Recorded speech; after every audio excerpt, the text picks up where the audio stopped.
У новий навчальний рік з новим обладнанням. У Попівській громаді, що на Конотопщині, цьогоріч школи та садочки отримали кошти для оновлення. В рамках соцеконому було виділено 700 тисяч на підтримання шкіл. Попівська громада в кожну школу купує з соцеконому те обладнання, яке на сьогоднішній день їм потрібно. Ми відвідуємо школу, яка опорна в Попівській громаді, і тут надано технічне обладнання для харчоблоку. У цій школі навчається близько 200 дітей. За виділені кошти для кухарів закладу закупили нові духові шафи та електром'ясорубку. Керівництво говорить, це дозволить якісніше та безпечніше готувати обіди для дітей. Обіцяють з нового навчального року ж нове меню.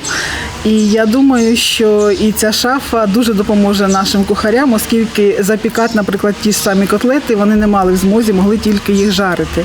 Тому не все могли виконати за технологічними вимогами. Тому це великий плюс. Крім цього, у громаді поступово вирішують проблему з неприємним запахом на Попівському спиртзаводі. Нагадаємо, питання смороду хвилює жителів Попівки та Конотопа вже не перший рік. Через те, що стоки з заводу перемішуються з каналізаційними відходами будинків тергромади, утворюється їдкий запах. Аби проблему вирішити, необхідно розділити мережі заводу та селища. І наразі вже вдалося залучити 1 мільйон гривень на їхню реконструкцію. Держава з початку року виділила кошти з фонду регіонального розвитку на окрему каналізацію, очисні споруди.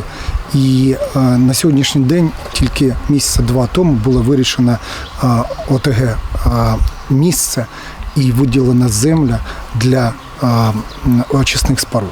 Тобто все йде по плану, поетапно. У громаді запевняють, за останні кілька років у Попівці вдалося реалізувати не один проєкт. Це ремонт доріг, наповнення шкільним обладнанням навчальних закладів, професійний аграрний ліцей.